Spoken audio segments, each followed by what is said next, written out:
John Bolton really wanted to use the stick on Kim Jong-un. Shep?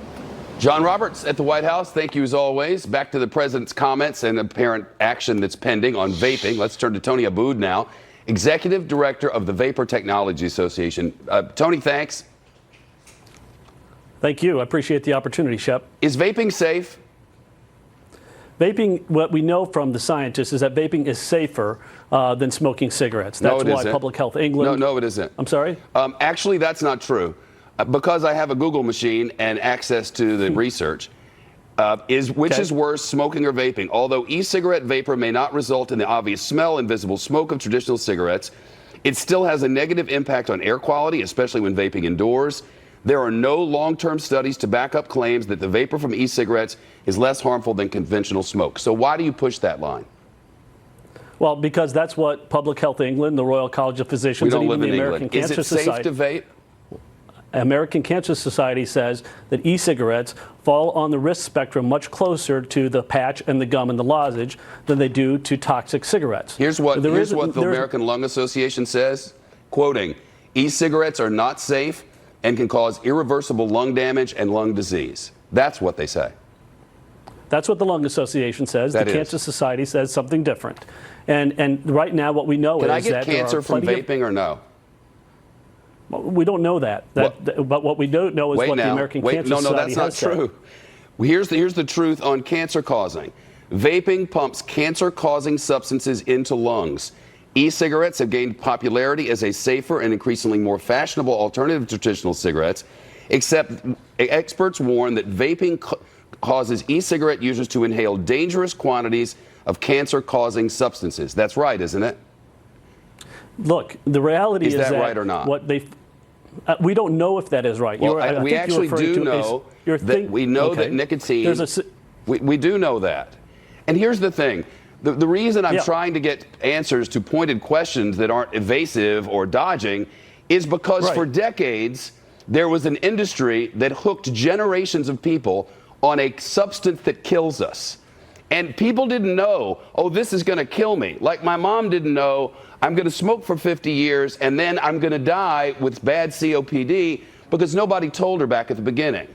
So, and it doesn't feel like your industry is being completely safe with us when you say, we don't know. We do know.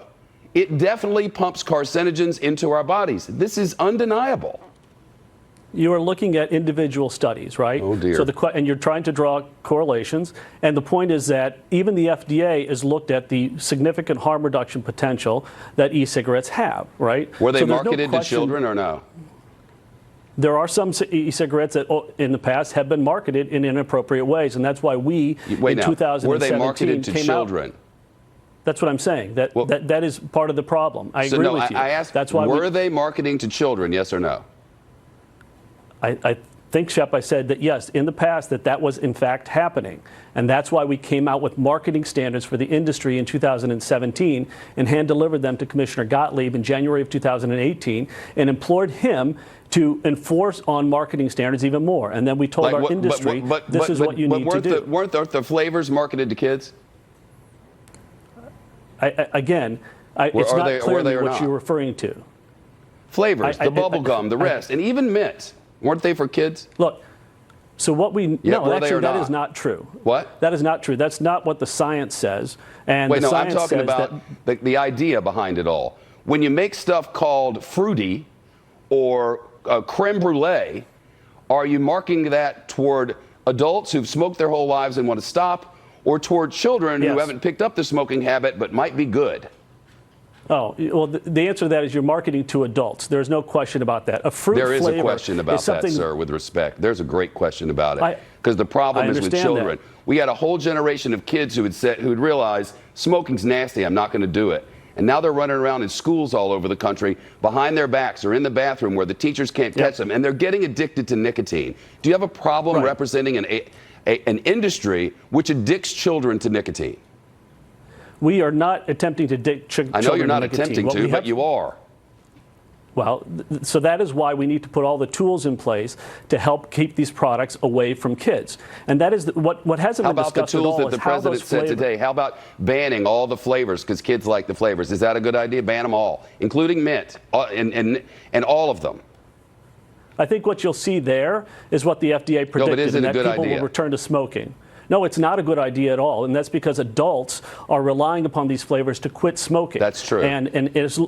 And in fact, when that happens, when they want to get away from the tobacco flavor, what effectively is going to happen is that you're going to allow those people, the only flavor on the market is tobacco, right. And that is the product that's sold by Big Tobacco and not by the 20,000 to 100,000 vape shops around the country. And you know what people don't realize is that people don't realize a lot of things because the manufacturers of these products and people within your association have, some would argue, been less than completely honest with everyone, because they've been out on the stores and they look really clean and they look like, you know, and in come the kids, and now a bunch of kids are addicted to vaping. It's unfortunate, isn't it? Well, the reality is that it is unfortunate that the kids have gotten addicted to nicotine, isn't it?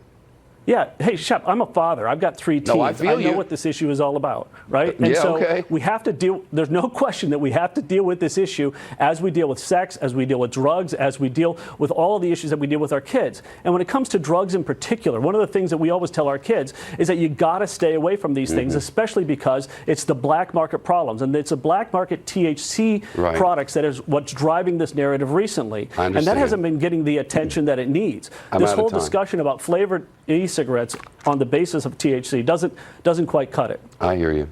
Changes are coming. A bunch of kids are hooked. They're going to see what they can do. Good luck to you. It's nice of you to be here. I appreciate it.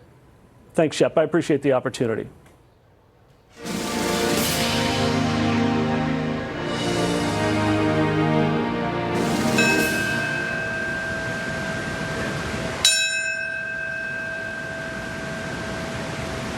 Michael Edward Gold.